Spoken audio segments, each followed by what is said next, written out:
सबों को जय यीशु।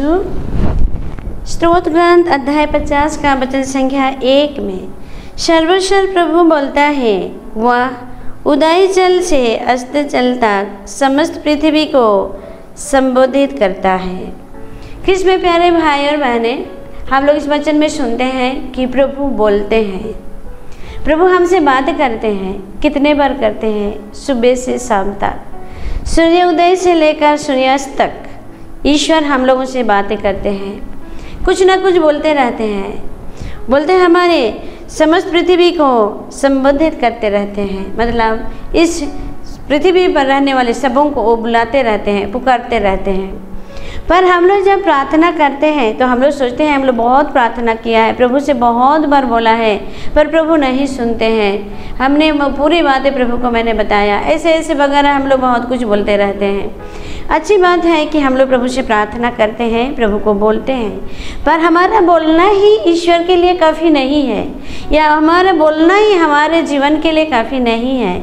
हम लोग जो बोलते हैं उसके बाद प्रभु भी तो हमें कुछ सुझाव देना चाहते हैं, प्रभु भी तो हमें कुछ बताना चाहते हैं, पर हम लोग सुनना नहीं चाहते, क्योंकि हम लोग सुनने के लिए तैयार नहीं रहते। पहली बात। दूसरी बात है, सुनने के लिए हम लोग समय नहीं देते हैं।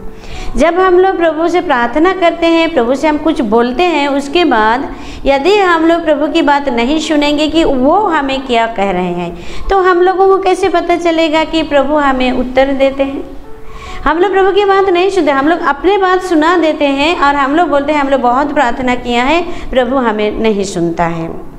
नबी इसायाह का ग्रंथ अध्याय 55 का वचन संख्या 23 में ईश्वर कहते हैं कि कान लगाकर सुनो और मेरे पास आओ, मेरे बात पर ध्यान दो और तुम्हारी आत्मा को जीवन प्राप्त होगा। कृष्ण में प्यारे भाई और बहनों, प्रभु इसमें नहीं कहा है कि तुम लोग मुझसे प्रार्थना करो और तुम्हें जीवन प्राप्त होगा।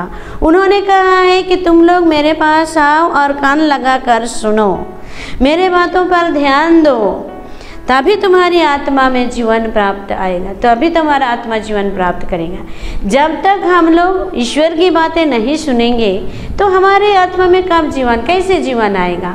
प्रार्थना तो किया है, प्रार्थना करने का मतलब क्या है? प्रार्थना करने का मतलब यही है कि प्रभु से बोलना या प्रभु से बातें करना। हम लोग अपनी बात प्रभु को बताया, पर वो प्रभु हमें क्या बोल रहे हैं उसको सुनने के लिए हम लोग समय नहीं देते या हम लोग तैयार नहीं रहते। इसलिए हमें ये पता नहीं चलता कि प्रभु मेरे प्रार्थनाओं का उत्तर दिया है या नहीं दिया है। हम ये जानने के लिए हमें प्रभु की बातें सुनना है। संत यूहन्ना की सुसमाचार अध्याय 10 का वचन संख्या 27 और 28 में कहते हैं, मेरे भेड़ मेरी आवाज़ पहचानती है, मैं उसे जानता हूँ और वे मेरा अनुसरण करते हैं। उनका कभी सर्वनाश नहीं होगा और मुझसे उन्हें कोई नहीं छीनेगा।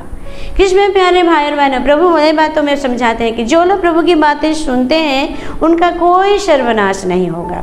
और प्रभु की बातें कौन सुनता है? जो प्रभु का अपना है।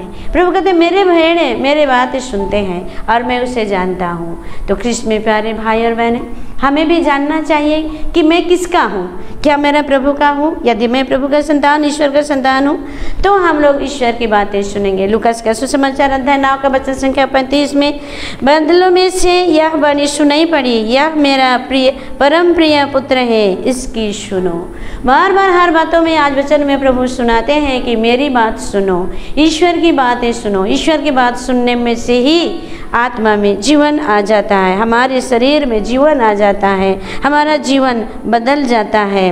प्रभु कहता है नबी इसायाह के ग्रंथ अध्याय 30 का वचन 21 में, यदि तुम सामने सन्मार्ग से दाएं या बाएं भटक जाओगे तो तुम पीछे से यह वाणी सुनोगे, सच्चा मार्ग यही है, इसी में तुम लोग चलो।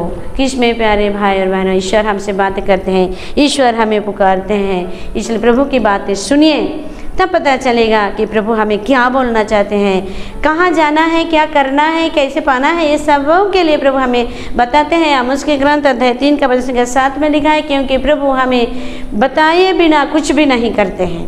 तो कृष्ण में प्यारे भाई और बहनें, आज हम लोग बोलते तो ज़रूर हैं, हम लोग बोलने वाले नहीं बल्कि सुनने वाला बनना है। तो कृष्ण में प्यारे भाई और बहनें, आइए हम सब आप सबों के लिए प्रार्थना करते हैं कि आप लोग बोलने वाले ही नहीं बल्कि सुनने वाले भी बने। सबों को जय यीशु।